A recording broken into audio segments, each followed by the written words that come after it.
그래서 쑥스럽지만 늘 할 때마다 쑥스럽다고 생각할 수 있지만 우리 마음을 담아 우리 하트를 만들어서 인사하겠습니다. 시작. God bless you. God bless you. 하리도 God bless you. God bless you. 우리 지난주에는 우리 효진이하고만 우리 아래에 노크하우스에 가서 말씀을 나눴어요. 옷을 찢지 말고 마음을 찢으라는, 그치 효진아? 옷을 찢지 말고 마음을 찢으라는 이 말씀은 어떤 의미인가? 우리 마음을 새롭게, 우리 마음을 깨끗하게, 우리 마음을 충만하게 하세요. 그런 요엘 선지자의 말씀이었어. 우리 마음을 깨끗하게, 새롭게, 충만하게 하는 가장 큰 방법 하나는 바로 예수님 옆에 나아가요. 말씀이신 예수님 옆에 착 달라붙어 있는 거. 말씀을 펴서 오늘 하나님의 뜻은 무엇인가를 찾고 구하는 것. 그것이 마음을 새롭게 하는 것이라고, 옷을 찢지 않고 마음을 찢는 것이라고 지난주에 말씀을 같이 나누었어요. 우리 이번 주에 매일매일 우리 친구들이 마음을 찢는 것, 하나님 앞에 나의 잘못을 회개하고 하나님 앞에 나아가는 그런 한 주가 되기를 축복하면서 오늘 말씀을 나눌 거예요. 그러면서 전사님 여기다가 하지 못했는데 전사님 이거 한자 하나를 친구들에게 보여주려고 해. 이 한자 되게 어렵지? 혹시 어른분들도 이 한자를 혹시 아실까요? 되게 어려워요. 이 한자는 위태할 위, 태기. 틀기. 위태할 위, 틀기. 뭘까요? 위기. 맞아요. 위기는 어떤 걸 위기라고 하지? 어떤 순간을? 위기였어. 되게 위험한 순간이었어. 위기였어. 어떤 뜻이지? 지금 내가 말했어. 위험한 순간. 위험하고 어렵고 힘든 일이 왔을 때, 위기야. 이건 진짜 큰 위기네. 이렇게 우리 말하는 거 예준이 아나요? 위기가 어떤 뜻인지 예성이 아나요? 맞아요. 근데 혹시 지난 한 주 동안 너희들에게 위기의 순간이 있었는지, 되게 힘들고 어렵고 고통스러운 순간, 그런 위기가 혹시 있었는지 기억해 볼까? 없었어. 너무 행복했어. 여행 갔다 와서 너무 행복했어. 혹시 여행지에서는 위기가 없었을까요? 다 좋았어요. 혹시 효진이 위기가 있었을까요? 하율이 혹시 위기가 있었을까요? 예준이 위기가 있었나요? 대부분 다 위기가 없었어요. 그럼 하율맨도 위기가 있었습니다. 이게 나이가 먹을수록 위기가 많이 오고 위기를 잘 느껴요. 자, 그런 위기의 순간을 전사님은 우리 초등, 중등의 눈으로 어떤 위기가 있었을지를 한번 예측을 해봤는데, 그건 바로 친구와의 갈등이야. 친구와 나랑 잘 마음이 맞았던 친구하고 뭔가 투닥투닥 내 마음과 친구의 마음이 다른 순간, 관계의 위기, 이런 경험 있나요? 없나요? 없어요. 있다면 끄덕끄덕 해볼까? 친구하고 위기가 있었어요. 없었구나. 효진도 없어요? 다 행복한 거야. 예준이 있어서 없었어? 친구와 위기 없었어요? 이번 주에요? 아니, 이번 주 아니라 예전부터 해서 위기. 그래요. 위기는 아마 있었을 거예요. 그러면 성적, 시험 공부 때문에 스트레스 받거나 시험 때문에 너무 힘들어서 학교 가기 싫어. 숙제가 너무 많아서 숙제를 못했어. 학교 가기 싫어. 이런 적 있었을까요? 끄덕끄덕. 예성이는 아예 없어? 완전 행복한 예성인걸? 하율이 있었을까요? 이런 위기? 있었어요. 효진이? 있었어요. 예준이? 당연히 있겠죠. 그쵸? 아직은 중1이라 조금 위기의 온도가 좀 어떨지 모르겠지만 어쨌든 예준이에게 위기가 있었을 거예요. 그런 위기에 올 때 우리는 어떻게 반응하는지 혹시 친구들 생각나니? 위기가 올 때 뭐 친구하고 관계가 어려웠을 때 또는 학교 성적이나 공부에 너무 스트레스 받았을 때 학원이나 이런 데 스트레스 받았을 때 선생님 이렇게 생각해 봤어. 너희들 타조는 위험한 순간에 어떻게 하는지 혹시 아니 너희들? 숨었다고 생각하고 땅에다가 머리만 박는데 그러면 안 보이잖아. 그런 것처럼 위기의 순간, 위험한 순간, 어려움의 순간, 갈등의 순간, 힘든 순간에 우리는 본능적으로 숨어버리고 싶은 그런 마음이, 그런 숨어버리고 싶어하는 그런 본능이 우리 안에 있어요. 이런 경험들도 아마 있을 거예요. 그런데 2800년 전에도 위기, 고통의 순간, 불안, 두려움의 순간이 왔을 때 이렇게 숨어버리고 싶을 만큼 회피하고 싶었던 그런 사람들이 있었어. 그들은 남유다 민족이었어. 그들에게 메뚜기 재앙이 와서 요엘 선지자를 통해서 메뚜기 재앙이 와서 모든 먹거리가 다 사라져버리고 정말 사람에게 먹는 거 되게 중요하잖아. 먹는 게 다 사라지고 모든 것이 다 망해버린 그런 위기의 순간이 있을 때 그들의 유다 백성들 또 외부로부터 죄송합니다. 외부의 강한 외부의 침략, 외부의 공격, 전쟁이 일어남으로 인해서 너무너무 두려운 가운데 이들 역시 그 공포와 억압과 두려움과 무서운 그 위기 속에 그들도 숨어버리고 싶고 회피하고 싶고 이거 어떻게 해야 돼? 이러는 유다 민족들이었어. 유다 백성들이었어. 이렇게 지금 현재를 살고 있는 우리에게도 끊임없이 몰려오는 공포, 불안, 두려움, 스트레스, 위기의 순간에 우리가 숨어버리고 싶은 인간의 본능인 것처럼 2800년 전 남유다 민족들도 이 순간에 기근과 전쟁과 재앙과 이런 속에서 두려운 가운데 이들이 어떻게 반응하고 어떻게 행동해야 했을지 하나님은 오늘 성경을 통해 우리에게 이렇게 말씀하고 있어. 전사님이 그러면서 요 하나를 생각해 봤어. 얘들아, 아까 우리가 이렇게 숨고 싶고 타조가 머리를 박듯이 회피하고 싶은 이런 순간들을 refuse, 도피하고 싶어하는 마음이 우리 안에 있어. 도피성을 찾는 거야. 나만의 도피성. 그게 때로는 휴대폰 게임 속일 수도 있고 또는 나 혼자 방에 들어가서 아무도 들어오지 마. 나 지금 너무 힘들고 어려워요. 내 방에 들어오지 마세요. 저는 방이 없어요. 전도사님이 그랬어. 들어가서 혼자 있을 방이 없었긴 했는데 우리 친구들이 아마 그런 도피성을 나 혼자 회피하고 싶고 그 두려운 상황을 어려운 상황을 그 위기의 상황을 피하고 싶은 그런 도피성을 아마 우리들 다 찾을 거예요. 그리고 유다 민족들도 그런 도피성을 찾고 싶어 했어. 그런데 요엘 선지자가 이 말씀으로 유다 백성들에게 외쳤어. 여러분, 여호와께서 여러분들에게 피난처, 여러분들 백성들에게 산성이 되십니다. 가장 강력하고 가장 튼튼하고 가장 안전한 산성이 되어주십니다. 이렇게 요엘 선지자가 말했어. 두려워하고 근심하고 스트레스 받고 있는 유다 민족들에게 그것을 전사님이 메시지 성경으로 찾아봤거든. 우리 위에 두 줄을 같이 한번 크게 외쳐볼까? 시작! 하나님은 안전한 피난처, 이스라엘 자녀들의 견고한 아지트다. 너희들 아지트 알지? 아지트가 뭐야? 숨는 곳. 나만의 뭔가 그런 나만의 비밀 장소. 그런 걸 아지트라고 하지. 근데 그 비밀 장소 그런 곳곳이 나만의 그런 방법들, 위기를 헤쳐가는 방법들이 있을 텐데 에어컨 끄셔도 돼요. 네, 그런 위기를 헤쳐가는 순간들에 아지트를 찾는 게 있을 거야. 아까 말했듯이 그 아지트가 때로는 휴대폰 속이 될 수 있고 친구하고 열심히 노는 그런 순간이 될 수 있고 나 혼자 방에 들어가서 나만의 시간을 갖는 그런 시간들도 아지트가 될 수 있어.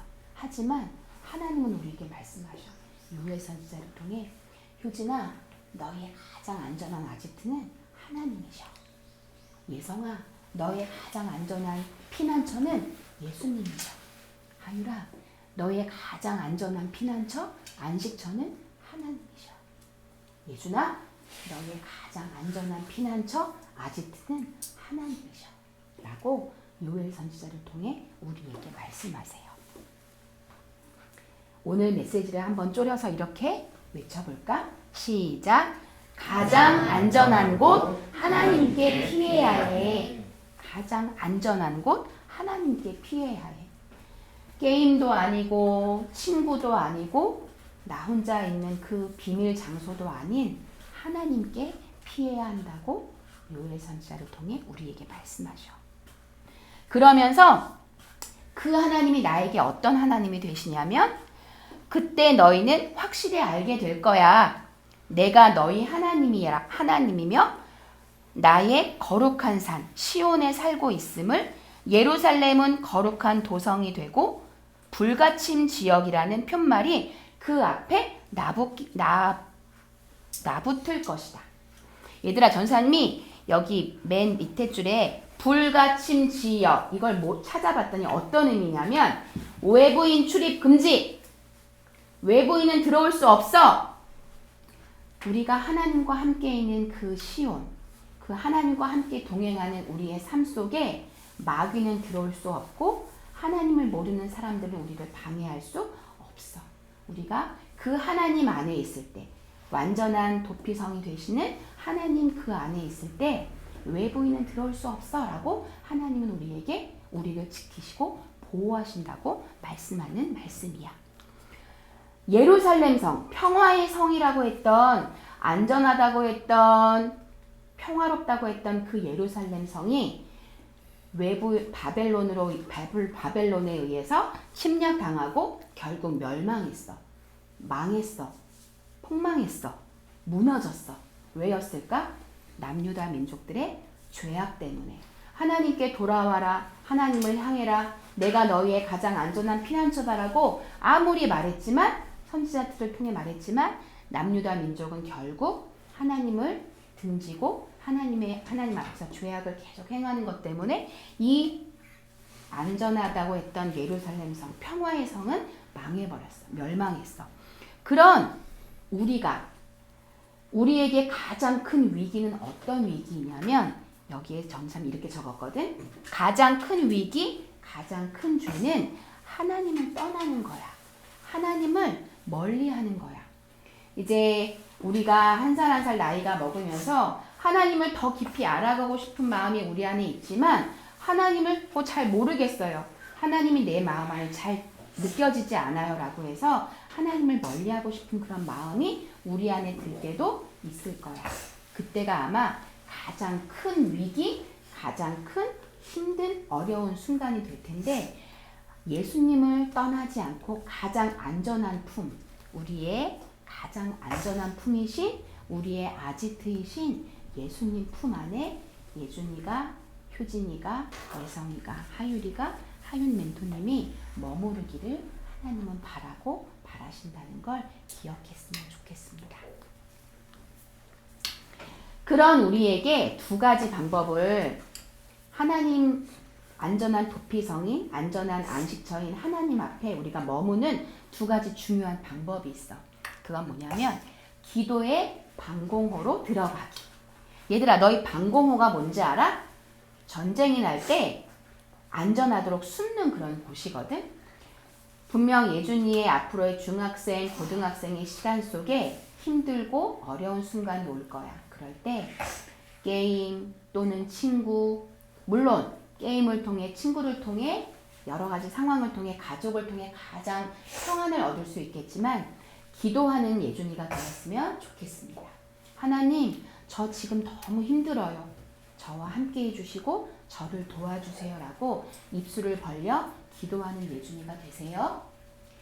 하율이, 효진이, 예성이도 위험한 순간, 힘든 순간에 하나님 도와주세요. 하나님, 저와 함께 해주세요 하고 기도하는, 기도의 방공으로 들어가는 첫 번째 방법. 두 번째, 말씀의 우산 쓰기.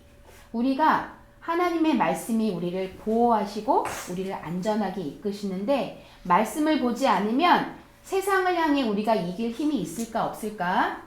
이길 힘을 우리는 얻을 수 없어요. 큐티 말씀을 일주일에 매일매일 순간순간마다 말씀을 펴야겠지만 어렵더라도 어쨌든 하나님의 말씀을 펴고 읽고 말씀을 들으려고 하는 그런 말씀의 우산을 써서 안전한 하나님 안에 거하는 우리 사담 친구들이 되기를 축복합니다. 우리 가장 안전한 하나님 안에 머무는 우리 하담 친구들 되기를 바라면서 우리 이 기도문으로 말씀을 마칠게요. 전사님이 까만 글씨의 기도문을 먼저 읽겠습니다. 하나님 아버지 감사합니다.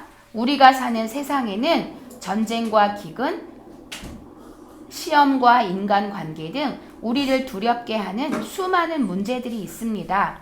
이 가운데 안전하고 평안한 곳은 없습니다.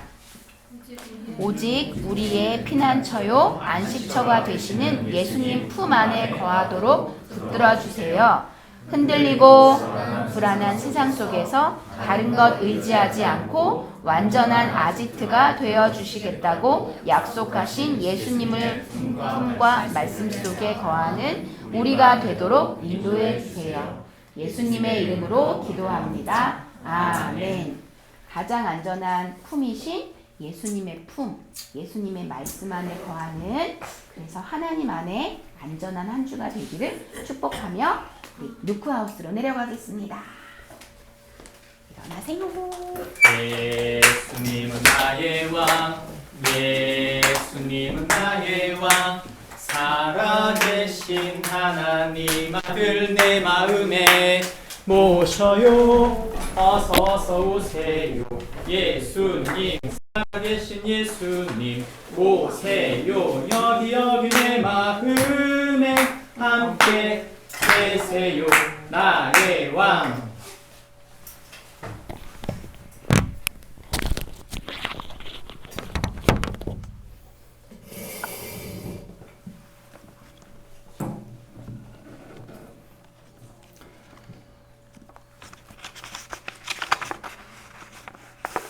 대한민국 국민들에게 가장 직장 생활에 스트레스를 받는 것이 무엇인가 물었더니 두 가지가 나왔습니다. 하나는 직장 상사나 동료와의 관계이고 두 번째는 과도한 업무량에 대한 이야기가 나왔습니다.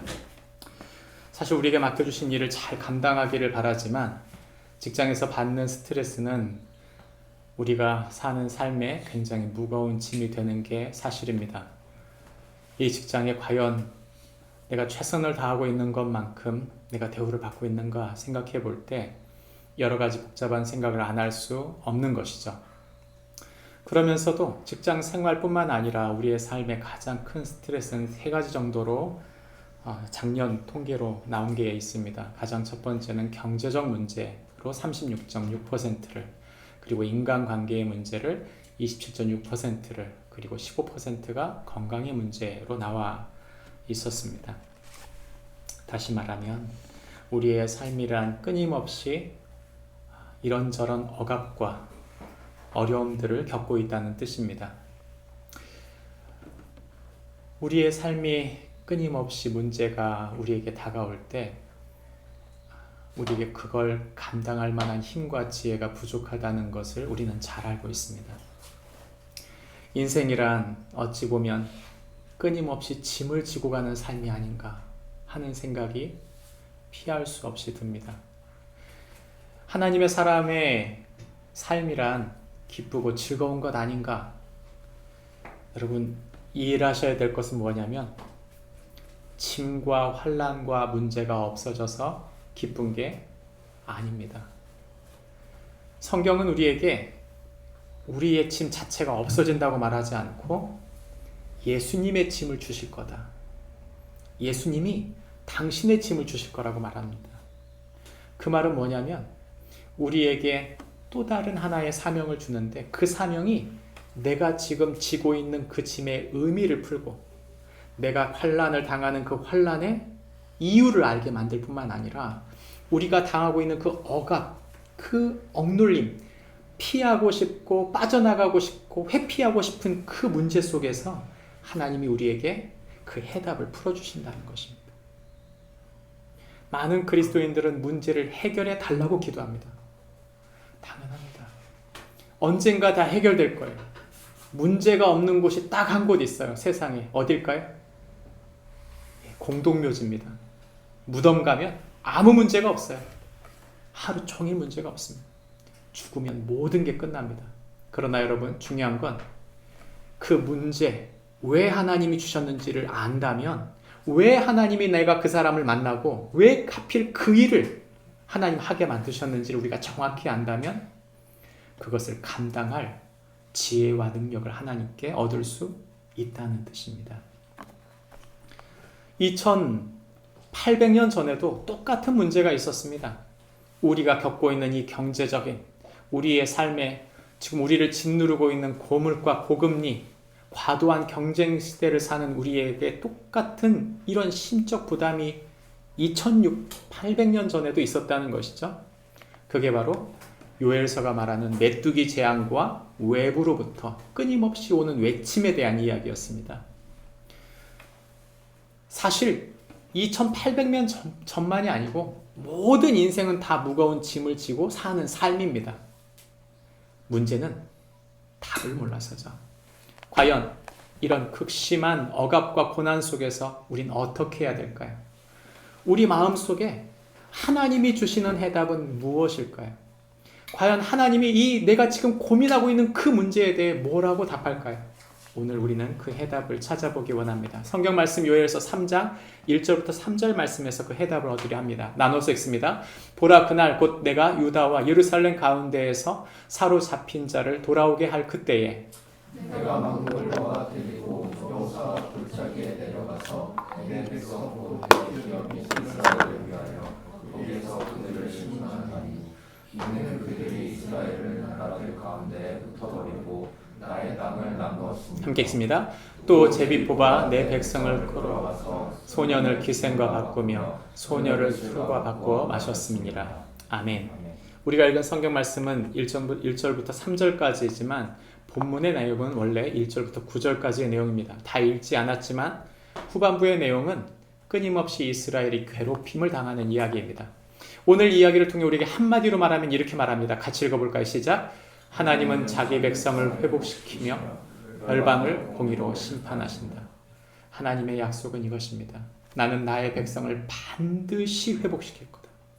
또 하나, 그리고 너희를 괴롭히던 그 많은 문제들, 그 사람들, 그 일에 대해 하나님은 반드시 심판하실 것이다. 그 이야기를 하는 것입니다. 세상에서는 그 심판이 잘 이루어지지 않는 것처럼 느껴져요. 그래서 우리가 일하면서 조금만 들어가면 끊임없이 문제가 생기는 악의 고리가 있어요. 부패 또는 책임지지 않고 권리만 행사하려는 어떤 사람들을 만납니다. 끊임없이 당연히 지원돼야 되고 당연히 책임져야 될 부분들을 책임지지 않는 어떤 영역들을 만나는 거죠. 우린 그런 부정부패를 볼 때마다 속에서 끓어오릅니다. 잘못된 관행, 잘못된 선택들을 하는 윗선에서의 문제들. 우리는 그걸 볼 때 피가 거꾸로 솟아요. 그리고 어느 순간 포기해버립니다. 안 바뀐다. 안 바뀔 거다. 아, 여긴 소망이 없는 것 같다. 우린 그런 생각을 하는 것이죠. 부정부패 한번 캐내면 그 캐낸 부정부패가 잘 정리돼서 깨끗한 사회가 만들어지는 게 아니고 고발자와 그를 추동하는 사람들을 모두 걷어내는 이런 썩은 사회, 잘못된 해법들을 가지고 오는 게 지금까지의 일이었어요. 그러니까 잘못된 것 한번 고치려면 이것은 아랫사람들이 잘해서 될 문제가 아니고 윗부터 시작해가지고 위 한 사람 해갖고 되는 문제가 아니라 전체 구조를 다 바꿔야 되는데 이게 감당이 안 된다는 생각이 하니까 포기하는 겁니다. 그렇지 않아요? 왜 후진국가가 후진국가입니까? 뻔히 잘못된 줄 알면서도 고칠 수가 없어요. 그래서 후진국가예요. 부정부패의 고리를 끊을 재간이 없는 나라, 후진국이 될 수밖에 없는 나라죠. 그럼 우리나라는 선진국가냐? 여러분 그렇다고 생각하세요? 대통령이 바뀌었으니 많이 바뀔 거다. 과연 그렇게 생각하십니까? 여러분 대통령 기껏 해봐야 5년입니다. 여러분 5년 아무리 바뀌어도 그 다음 대통령 어떻게 나오는지에 따라 전혀 다르게 바뀌게 돼 있어요. 그러니 우리는 소망이라고 생각하다가 어느 순간 무슨 문제가 생겨서 대통령이 바뀌거나 또 다른 우리가 전혀 생각하지 못한 대통령이 바뀌어서 우리가 생각하지 못한 전혀 어려운 일을 맡기면 다시 절망에 또다시 들어가는 것입니다. 그게 우리 인생이에요. 조금 잘 되는 것처럼 보이다가 다시 절망하고 조금 다시 잘 되는 것 같다 다시 절망하는, 그러니까 우리의 마음에는 계속 디프레스 되는 거예요. 다운되는 거죠. 여러분 우리가 진짜 기억해야 될 게 있어요. 그것은 우리의 소망을 어떤 세상의 한 사람에게 두는 게 아니라는 사실입니다. 성경은 우리에게 절대적으로 말합니다. 하나님께 소망을 두라. 그래서 요엘서 3장, 즉 요엘서는 1, 2, 3장밖에 없잖아요. 그 3장 마지막 부분에 하나님께서 하시는 말씀은 뭐냐면 하나님은 반드시 그런 사람들을 행한 대로 공의로 심판하겠다고 하는 것입니다. 죄는 반드시 심판합니다. 죄는 반드시 심판받습니다. 그러니까 우리가 이렇게 생각합니다. 어쩔 수 없는 세상, 그냥 맞춰 살지 뭐. 내가 그 한 자리, 하나님이 주신 자리, 나 혼자 최선을 다한다고 뭐 되겠어? 그러면 공범되는 거예요. 그 자리를 떠나고 그 자리를 회피하고 그 자리를 난 모르겠다. 여러분 그럼 공범되는 겁니다. 하나님은 그 자리를 떠난다 하더라도 하나님께서 말씀하신 하나님의 음성을 듣고 하나님의 뜻의 한 걸음을 걸어가는 걸 원하시지, 하나님의 음성을 듣지 않은 채 내가 판단하고 내가 생각해서 하나님 주신 자리를 그냥 떠나버리면 여러분 그것은 하나님의 계획이 아닙니다.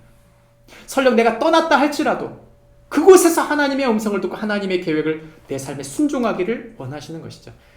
목사님이 몰라서 그렇지 나 같은 작은 삶 하나 움직인다고 해서 세상이 바뀝니까? 예, 세상은 안 바뀔 수 있어요. 그러나 여러분 기억하실 게 있어요.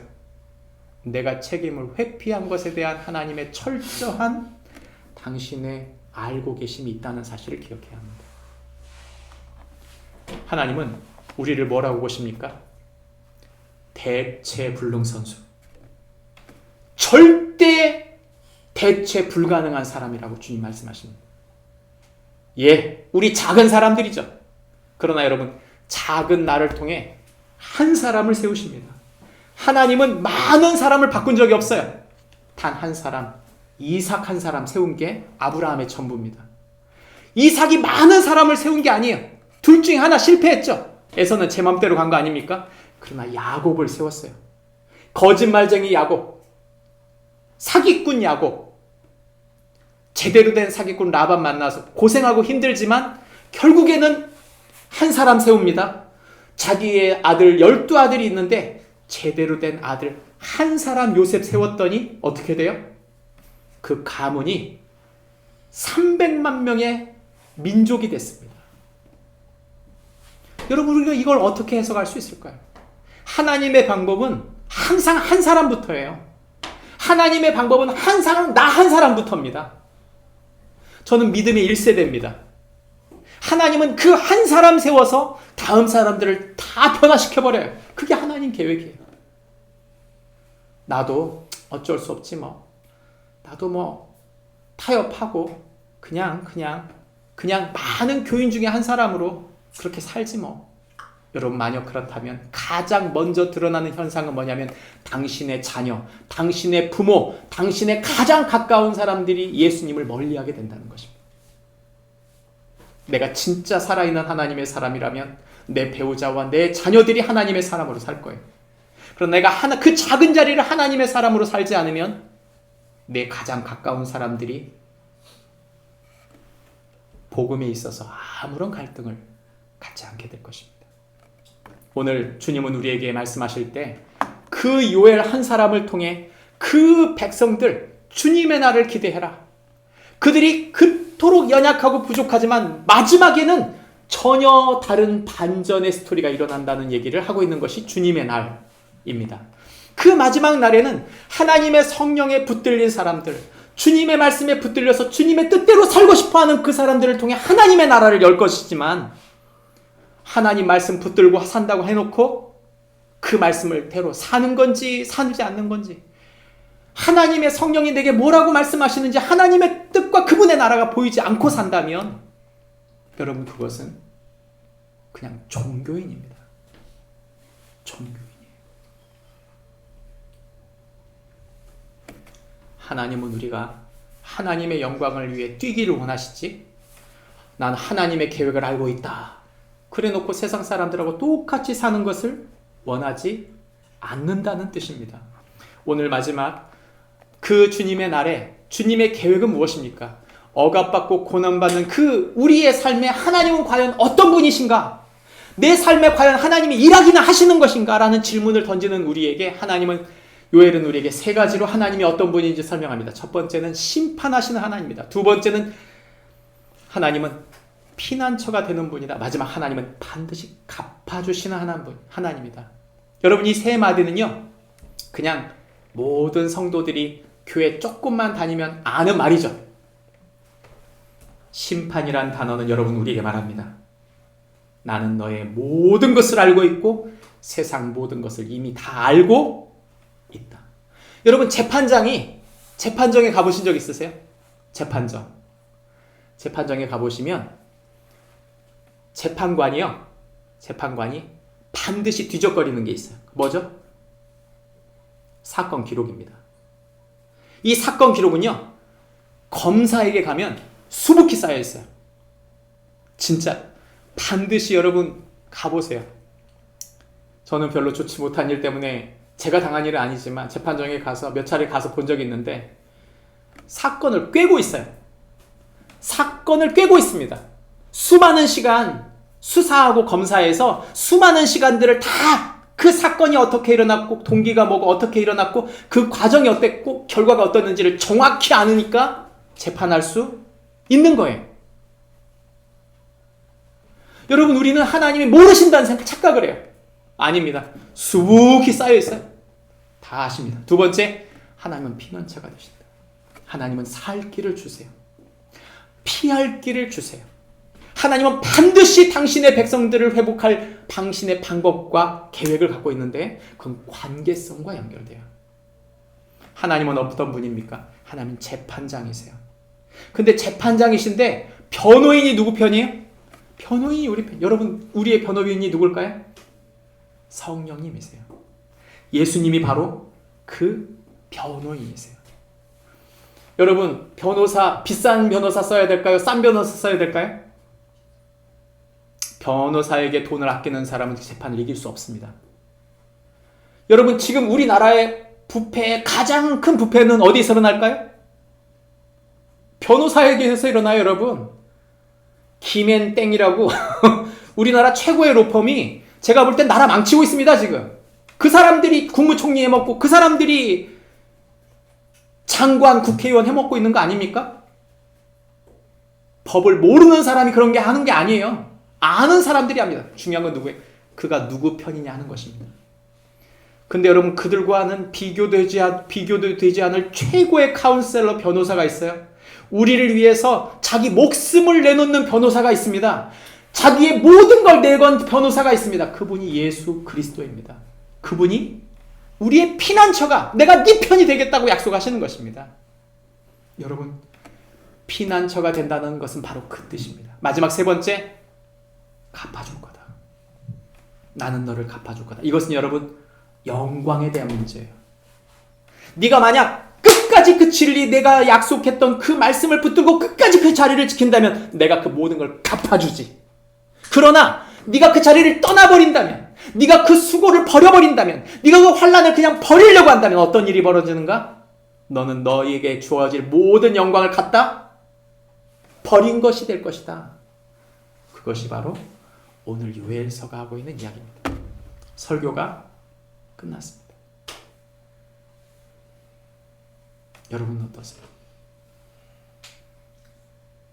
여러분은 과연, 우리는 과연 하나님이 주신 자리, 그 무거운 자리, 그 고통받는 자리, 다른 사람과 다른 자리, 하나님이 모르실 것 같은 그 부정부패의 자리, 여러분 그 사이 속에서 여러분은 어떻게 싸우고 계십니까? 주님은 우리에게 말씀합니다. 주님은 우리에게 그냥 가만히 놔두지 않으시고, 내가 너희에게 여호사밧, 심판하시는 하나님이신 그 하나님은 알고 있다고 말하면서 뭐라고 말하냐면, 예수님은 이렇게 말씀하셨어요. 내가 너희를 양이 이리 가운데 있는 것과 같다. 예수님은 우리가 어떤 상황에 있는지 너무 잘 아세요.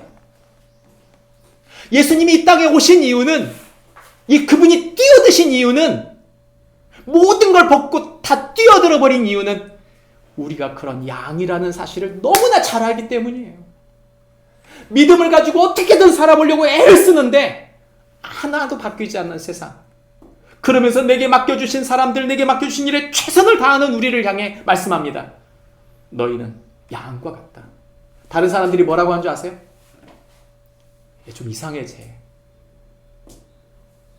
아니 조금 편하게 살면 될 거를, 아니 거짓말하면 될 거를, 그냥 대충 하면 될 거를, 떠넘기면 될 거를 굳이 끝까지 그 자리를 지키고, 굳이 바른 길로 가려고 하고, 굳이 그 복음대로 살려고 하는 저 무식한, 그래 환자 났다, 환자 났어, 아이고 예수쟁이, 환자.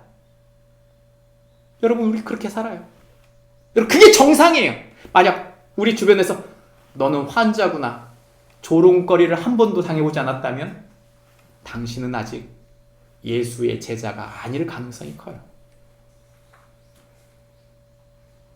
내 주변에 늑대뿐이다. 여러분 만약에 그런 생각을 안 했다면 당신은 양이 아닐 가능성이 크다는 얘기입니다. 너무나 많은 그리스도인들이 양되기를 포기해버렸어요. 여러분 포기하면 뭐가 남습니까? 같이 재판받습니다. 그냥 세상의 죄인들을 싹 쓸어가시는 그 큰 길로 가는 죄인들에 나도 쓸려 들어가는 것입니다. 우리가 좁은 길, 좁은 문을 선택하지 않으면, 그분의 그 어린 양의 길을 선택하지 않으면 우린 결국 세상으로 쓸려가는 사람들이에요. 그래서 우리가 날마다 필요한 게 있어요. 그게 뭐냐면 바로 뱀처럼 지혜롭고 비둘기처럼 순결한 것입니다. 그러니까 세상 사람들이 보면서 이렇게 말하는 거죠. 솔직히 있잖아, 쟤 무식하고 쟤 저렇게 사는 거 보면 무슨 예수 믿는답시고 저렇게 사는데 내가 잘 모르겠지만, 근데 내가 인정할 건 인정할게. 쟨 거짓말은 안 해. 내가 인정할 건 인정할게. 최선을 다하면서도 사람 미워하지 않고, 그 가운데서 원망하지 않고, 어떻게 하면 그것을 최선을 다해서 해낼 수 있을까? 지혜를 쥐어 짜내는 사람이야. 제겐 뭔가 대답이 있어. 여러분 만약에 여러분을 향해 그렇게 부른다면 당신은 어린 양으로서 승리한 것입니다. 예수님이 함께하고 있는 거예요. 예수님은 우리와 함께 계시는 분입니다. 그분은 우리를 이 전쟁 같은 세상 속에서 평화를 만드는 하나님의 사람으로 세우기를 원하세요. 여러분 이 구절 속에 요엘서 보다 보면 전용구가 하나 나옵니다. 그게 뭐냐면 보습을 쳐서 칼을 만들고, 이런 표현이 나옵니다. 여러분 10절에 나오는 얘기인데요. 구약에 전형적으로 여러 군데에 나오는 구절이에요. 보습을 쳐서 칼을 만들고 낫을 쳐서 창을 만들어라, 이런 표현이 나옵니다. 무슨 말인가?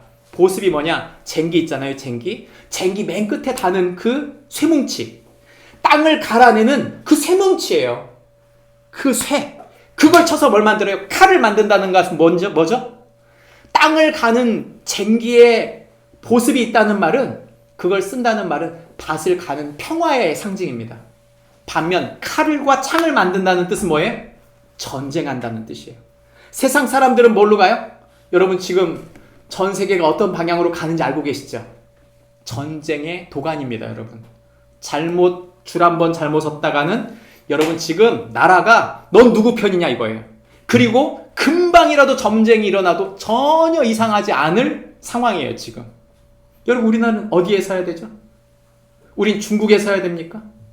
우린 미국에 서야 됩니까? 어느 편 한 곳에 들어가는 순간 우리나라는요, 전쟁의 도가니입니다. 아시죠? 우리나라는 떠있는, 미국의 사령관이 그렇게 말했죠. 그것은 우리 미국의 군함과 같습니다. 항공모함과 같습니다. 대한민국을 자기 항공모함이래요. 언제든지 전쟁이 벌어지면 쓸 수 있는 기지라는 거죠. 여러분, 우리나라는요, 언제 전쟁이 터져도 이상하지 않은 나라입니다. 여러분, 그런데 세상이 어떻게 돌아가요? 전쟁의 도가니로 가고 있는 거예요. 여러분, 우리 주변 사람들 보세요. 언제든지 싸울 준비가 돼 있는 사람들이에요. 언제든지. 예민합니다. 그래서 말 한마디 잘못 나가면 언제든지 거기에 공격할 준비가 돼 있는 거죠. 여러분의 언어는 어떠세요?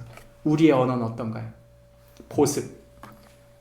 우리는 과연 양처럼 보습처럼 평화를 향해 하나님의 평화와 복음이 우리 속에 있는가? 그들에게 화를 맞아도 그것을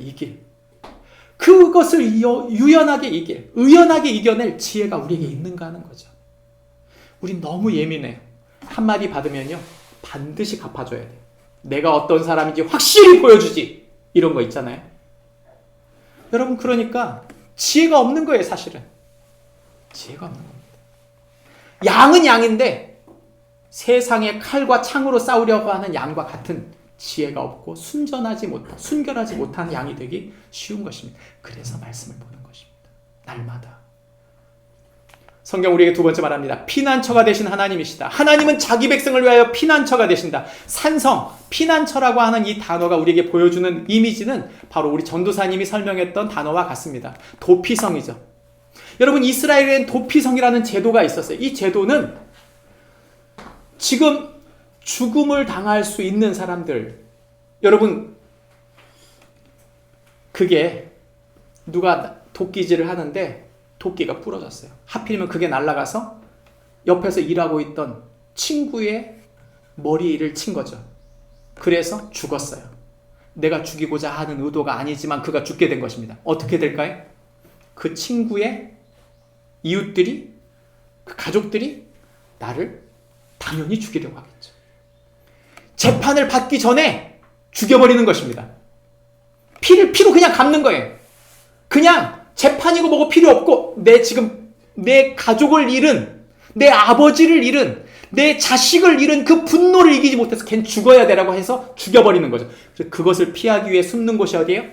재판을 받기 위해 숨는 곳, 그곳이 바로 도피성인 거예요. 여러분, 우리는 하나님의 진리 없이 세상을 살아요. 그러니까 감정이 치솟으면 그게 끝이죠. 주님은 우리에게 뭐라고 말합니까? 말씀이 필요하다. 그런 우리에게는 말씀이 필요해요. 사실 여러분, 세상의 기준은 말씀이에요.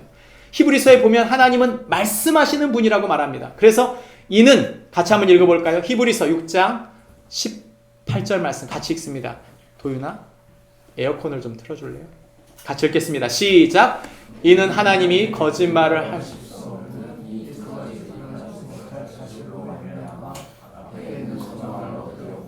피난처를 찾는 우리에게 큰 도피청의 기능. 여러분, 이것은 우리에게 하나님이 어떤 분이신지를 우리에게 말씀해 준다는 거죠. 하나님은 어떤 분이냐? 두 가지라고 말합니다. 히브리서는 하나님은 약속하는 분이다. 또 하나는 그 약속을 지키는 분이다. 여러분, 약속은 했는데 실행함이 없다면 의미가 없어요.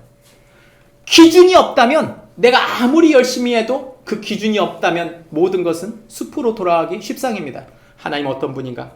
약속을 하시고 지키시는 분이다. 전 여러분에게 묻고 싶어요. 여러분은 하나님의 약속을 붙들고 있습니까? 여러분은 하나님이 그 약속을 반드시 이룰 뿐이라고 믿습니까? 여러분, 피난처는 다른 게 아니에요. 교회가 피난처다. 어느 의미에선 교회가 피난처일 수 있죠. 근데 여러분, 교회에서 상처받기도 하잖아요. 여러분, 진정한 교회가 피난처가 될 수 있는 이유는 하나님의 말씀이 살아있어야 돼요. 그 말씀이 반드시 이루어진다고 믿는 사람들, 그들이 교회예요. 내가 하나님을 말씀을 알지도 못하고 하나님이 그것을 온전히 이룰 것을 믿지도 못한다면 그는 교회가 아닌 거예요, 여러분. 도피성의 뜻을 무슨 뜻으로 주신 건가요? 나는 너의 피난처가 되겠다. 그냥 내가 네 편이 돼주지, 그런 뜻이 아닙니다. 예수님이 십자가에 죽으신 이유는 무조건 내 편이 돼주지, 그게 아니에요. 예수님은 말씀을 지키러 오신 분이에요. 예수님은 말씀을 실행하기 위해서 목숨을 내는 분이에요. 그러니 하는 예수님이 하신 말씀이 뭘까요? 너희는 반드시 말씀을 알아야 될 것이다. 또 하나, 반드시 말씀을 실행해야 될 것이다. 내가 하나님 말씀을 모르면서 그 말씀을 실천하지 않으면서 내가 예수님 편이다. 그건 가짜입니다, 여러분. 가짜예요. 도피성에 들어갔다고 끝나는 문제가 아니라 반드시 재판이 있어요. 의도적으로 살인했다면 수사해서 자세히 알아놔서 진리의 하나님이 그 도피성에 피했다 할지라도 의도적인 살인을 했다면 어떻게 될까요? 죽음을 면치 못하는 것입니다. 착각을 해요, 예수 믿는 사람들이. 내가 예수 믿으면 모든 게 해결됐다. 그래서 뻔뻔하게 미디어에 나와서 난 하나님 믿었으니 모든 게 용서됐다. 정말 목사로서 침을 뱉고 싶을 정도입니다, 여러분. 사람에게 용서를 구하지 않은 사람이 어찌 하나님께서 용서해 주실 것을 바라요. 여러분, 예수님 잘못 믿으니까 그런 거예요. 말씀을 모르고 말씀이 실천될 겁니다, 여러분. 마지막 날에 그래, 네가 내 이름을 더럽혔지. 나는 그 사람을 반드시 하나님 그렇게 심판할 거라고 저는 믿어요. 뻔뻔하게 하나님 말씀을 인용하면서 사람들을 선종해야 되는 목사들이 여러분 판을 치고 있어요. 여러분, 말씀을 모르면 그 목회자가 하는 말이 진실인지 아닌지 모릅니다. 여러분, 제가 위기를 느껴요. 요즘에 이게 AI 시대가 돼가지고 설교를 만들어달라 그러면 여러분, 제가 밤새껏 고민해서 진짜 수십 시간을 고민해서 만드는 설교를 단 3초면 만듭니다. 3초면 만들어요, 여러분. 그런 시대예요. 그럼 뭘로 승부할까요, 이제? 여러분, 우리가 승부할 수 있는 건 진정한 믿음과 진정성이에요. 말씀을 안다고 되는 문제가 아니고 그걸 실천해낼 수 있는 실천력, 진정성, 그게 없다면 여러분 끝입니다. 제 설교를 카피할 수는 있어요. 그러나 제 진정성을 카피할 수는 없어요. 내가 살고 있는 상황을 카피할 수는 없습니다. 여러분의 스토리를, 여러분이 살고 있는 상황에 그것을 헤쳐나가려는 여러분의 믿음을 카피할 수는 없습니다. 그건 대체 불가능한 자리입니다. 주님은 우리에게 말씀을 알아야 한다고 말하고 실천해야 한다고 말합니다. 마지막 세 번째는 갚아주시는 하나님이십니다. 여러분, 갚아주시는 하나님이 이 요엘서 맨 마지막 장에 이렇게 말합니다. 21절 같이 읽어볼까요? 시작. 내가 전에는 그들의 피해를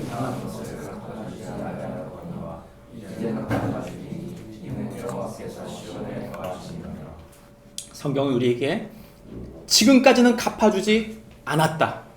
그러나 이제는 갚아주겠다 말합니다. 이 말씀은, 에어컨을 좀 꺼주세요.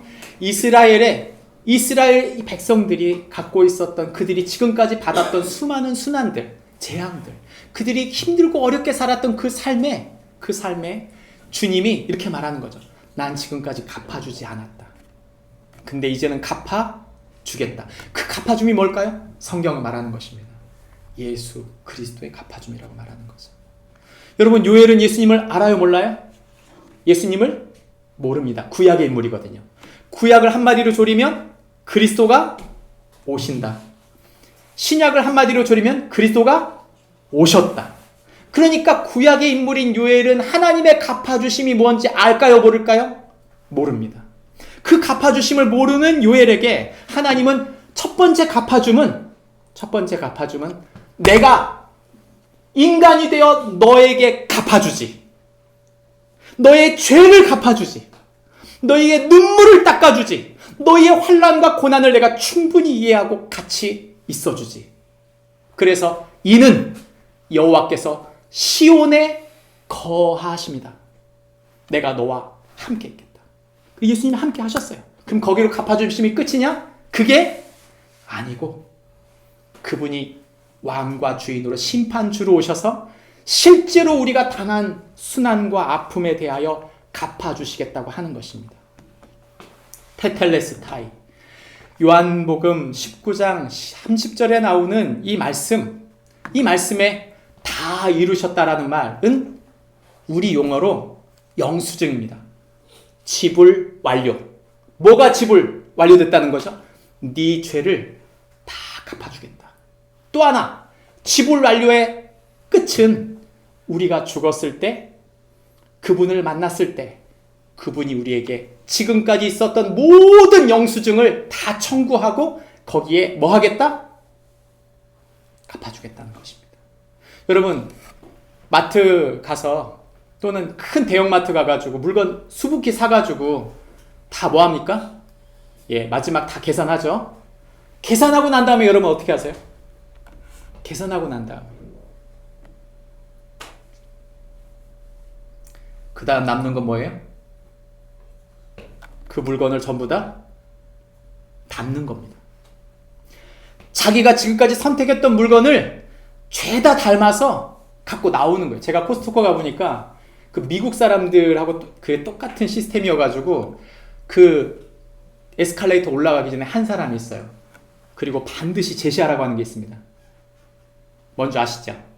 영수증. 그리고 나서 확인해요. 이 사람이 그 물건을 가져가고 있는지 안 가져가는지. 뭡니까? 정말 그 사람 거냐 이거죠. 여러분, 우리는 우리의 삶의 많은 순환과 어려움, 억압과 힘든 짐들을 갖고 삽니다. 그리고 그것을 하나하나 지고 왔어요.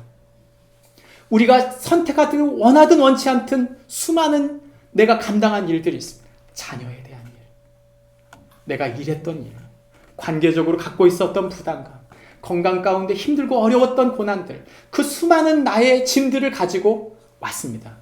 그리고 그 모든 것을 이제는 환산하는 것입니다. 그것을 하나님의 영광으로 가져가는 거예요. 하나님의 영광으로 갚아주는 것입니다. 여러분, 저는 이것을 믿어요. No cross, no crown. 내가 진 짐이 없다면 그는 영광이 없는 사람. 내가 진 짐이 있다면, 내가 힘든 짐을 지고 내가 지금까지 믿음으로 살아오고 그것을 감당하려 애쓰고 살았다면 그것은 모두 주님의 갚아주심 안에서 영광이 되는 것입니다. 제가 가장 감동받은 곳이 한 곳 있어요. 그곳은 예비군 훈련장이었어요. 예비군 훈련장에 갔는데 저러면 땅개입니다. 땅개. 육군. 그래서 육군으로 가서 병장 타고 나와서 이렇게 있는데 총 쏘고 예비군 훈련을 받는 거죠. 점심시간이 됐는데 왜 다들 이렇게 각기 이렇게 모이잖아요. 다들 자기들을 이렇게 부대에 비슷한 사람들끼리 모여요. 근데 한 그룹이 모이는 사람들이 있어요. 왜? 빨간색 빨간색 계급장 있는 사람들, 해병대들 따로 모여가지고 꼭 자기들 자랑을 합니다. 꼭 대부분 자랑을 하면 꼭 특공대하고 해병대하고 이렇게 논쟁이 붙을 때가 많더라고요. 그 무슨 싸움하냐? 다른 게 아니에요. 너 군대에서 이거 해봤어 싸움이에요. 너 비행기 몇 번 타봤어? 낙하산 몇 번 펼쳐봤어? 그거 얘기합니다. 여러분, 그 싸움 하는데 제가 지금까지 육군 땅개들이 가고 끼어가지고 나 이거 했다 이렇게 본 적이 없어요. 한 번도. 뭔 말입니까? 저는 똑같은 일이 천국에서 있을 거라고 믿습니다.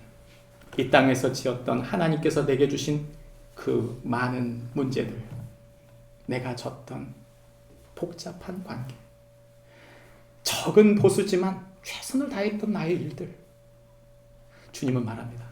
나는 모든 것을 보고 알고 있다. 주님은 말합니다. 나는 너와 함께한 관계이다. 주님은 나는 너에게 영광으로 갚아줄 것이다.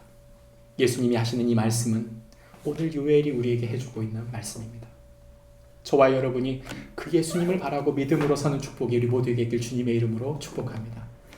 기도하겠습니다. 하나님 아버지 감사합니다. 사랑하는 우리 성도들의 눈물과 아픔을 주님이 아십니다.